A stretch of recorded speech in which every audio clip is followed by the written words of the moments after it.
Bonjour à toutes et à tous, bienvenue sur Grand Littoral TV en ce mercredi 13 mars. Ravi de vous retrouver pour une nouvelle édition du journal de la rédaction. Et on démarre comme toujours par vos prévisions météo. Avec malheureusement en le même temps, chaque jour ou presque, les journées se suivent et se ressemblent. Cette semaine encore une météo très agitée, aujourd'hui du vent, de nouveau des rafales, 70-80 km par heure, des perturbations nuageuses et pluvieuses, localement des giboulées voire même du grésil sont annoncés. Malgré cela, le soleil pourrait tout de même faire quelques apparitions entre deux nuages. Pour les températures, comptez 10 degrés à Dunkerque, Boulogne et à Saint-Omer, 11 degrés cet après-midi à Calais. Les prévisions météo complètes bien sûr après ce journal. À la une, tout d'abord après 4 ans de commémoration de la Première Guerre mondiale partout dans la région, en 2019 l'heure est venue de dresser le bilan des retombées touristiques et économiques, car si cela n'était bien sûr pas le but premier, les Hauts-de-France ayant été particulièrement touchés par la Grande Guerre, nombreux sont ici les sites d'envergure à avoir été visités durant ces 4 années de commémoration. Ainsi, le tourisme de mémoire 14-18 a fait venir plus d'1,2 million personnes en 4 ans dans la région. Selon les estimations, les dépenses de ces visiteurs ont atteint près de 270 millions d'euros. Explication complémentaire au micro de Lucille-Berthe Constant.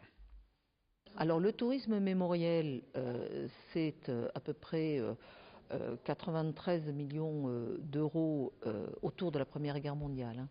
Et autour de ce centenaire, ça a été dont 22 millions d'euros uniquement autour de ce centenaire pour les territoires des Hauts-de-France et du Grand Est.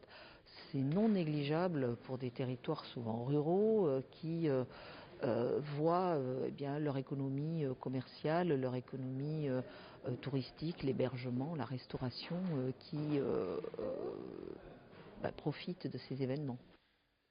Les commerçants de quartier contraints par les taxes et les charges, c'est un discours souvent répété que certains n'hésitent pas à dénoncer au haut et fort. Exemple à Outreau avec Mathilde et Yann Mallet, les deux gérants du Café de la Place dans le quartier de Magnin. Ils ont décidé d'exprimer leur ras-le-bol face aux charges qu'ils jugent trop importantes en s'affichant nus sur une image de plus de 3 mètres de haut en façade de leur café. Et leur slogan est équivoque, baisser son pantalon pour ne pas baisser le rideau, jusqu'à quand? Aujourd'hui, ces commerçants travaillent bien, leur activité se porte bien, mais les charges supérieures à 50% selon eux les étouffent et les empêchent de voir la vie venir sereinement. Ils veulent ainsi alerter les élus. Louis Caillé les a rencontrés. Notre message s'adresse à tout le monde. On veut sensibiliser les gens sur la situation des petits commerçants. Alors on prend notre cas particulier pour échanger beaucoup avec d'autres petits commerçants. Tout le monde est unanime là-dessus. On est dans une situation extrêmement difficile. Le message, il vient en plus, tous les politiques ont ce mot-là à la bouche, commerce de proximité, il faut le défendre, mais aucun geste n'est fait. Donc voilà, on a plusieurs fois interpellé les politiques par le biais de courriers, de courriels, qu'on tient aussi à disposition parce que certains démentent ces informations, mais on tient à disposition de n'importe qui tous ces courriers et courriels, tous ces échanges qu'on a pu avoir. Des réponses, on en a parfois eu. Quand on en a eu, elles ne nous ont pas satisfaites et elles n'ont jamais été suivies de gestes. Exactement, jamais suivies de gestes. Restons à Outreau dans cette édition sur Grand Littoral TV pour vous présenter l'ESAT local, l'établissement et services d'aide par le travail, un lieu de production atypique. Près de 140 salariés travaillent ici, la plupart en situation de handicap. L'ESAT est un organisme public hospitalier destiné à l'insertion par l'emploi, mais ce n'est pas uniquement de l'assistance. Ici, les usagers, comme on les appelle, travaillent et dégagent 900 000 euros de chiffre d'affaires annuel. Cartonnage, espace vert, imprimerie, façonnage, peinture ou conditionnement, les activités sont diverses et permettent à ces usagers de travailler normalement. Explication au micro de Louis Caillé. L'idée du dispositif et des ESAT, c'est de permettre à terme la sortie du milieu protégé vers le milieu ordinaire. L'expérience montre quand même que c'est assez difficile.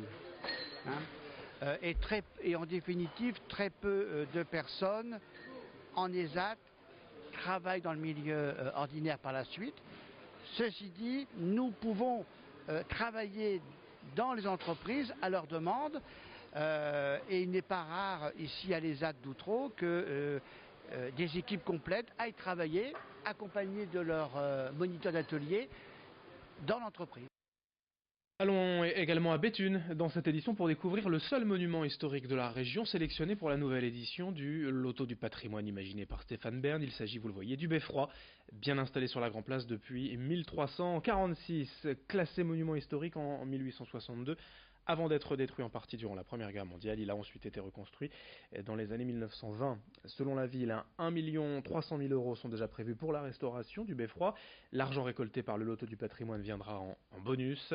Le Beffroi de Béthune fait donc partie des 18 monuments historiques sélectionnés à travers la France pour cette nouvelle édition, le seul choisi dans les Hauts-de-France. Explication au micro de Margot Sey. Le Beffroi en tant que tel, donc il est enrhumé en décembre 2017. D'ailleurs, vous pouvez voir qu'il est encore emmailloté au niveau de son campanile. On a à partir de là décidé de faire des travaux de rénovation et puis on est allé un peu plus loin. On a fait un diagnostic finalement sanitaire du bâtiment très symbolique auquel on est très attachés et les uns et les autres. Et on a décidé finalement d'aller un peu plus loin dans le plan de travaux.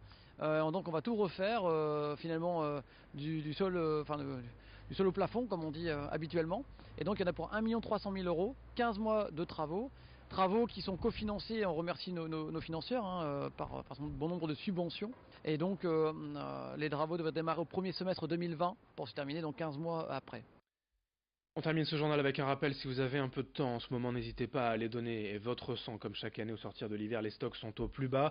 L'EFS, l'établissement français du sang, a besoin de 10 000 dons par jour en France pour soigner les milliers de malades ayant besoin de transfusion. Pour cela, il y a les centres de dons permanents, notamment à Dunkerque, mais aussi les collectes mobiles. Il y en a forcément une bientôt près de chez vous. Pour savoir où donner votre sang, il suffit d'aller sur internet sur le site dondesang.efs.santé.fr. C'est important en ce moment. Explications et conseils au micro de Vincent Vieillard. L'entretien médical est là pour faire du cas par cas. Notre questionnaire comporte 45 questions. C'est vrai que l'on revoit ensemble avec le donneur et que nombre de contre-indications n'en sont pas pour les dons de plasma. C'est-à-dire que peut-être vous pensez ne pas pouvoir donner, certes votre sang, mais le plasma est là pour pouvoir assurer un prélèvement tout de même, parce que nous avons différents types de plasma. En tout cas, il ne faut jamais hésiter quand vous avez un doute, est-ce que je peux donner mon sang ou pas? Eh bien, téléphonez-nous, passez, demandez à rencontrer un médecin, posez la question à un médecin, et comme ça, on vous aiguillera et on vous dira si oui ou non vous pouvez donner, et si oui ou non, quel type de don. Fin de cette édition sur Grand Littoral TV. Merci de votre fidélité. À suivre dans une poignée de secondes vos prévisions météo et dans moins de 8 minutes, dès le prochain quart d'heure, un nouveau journal. Merci et très belle journée à tous.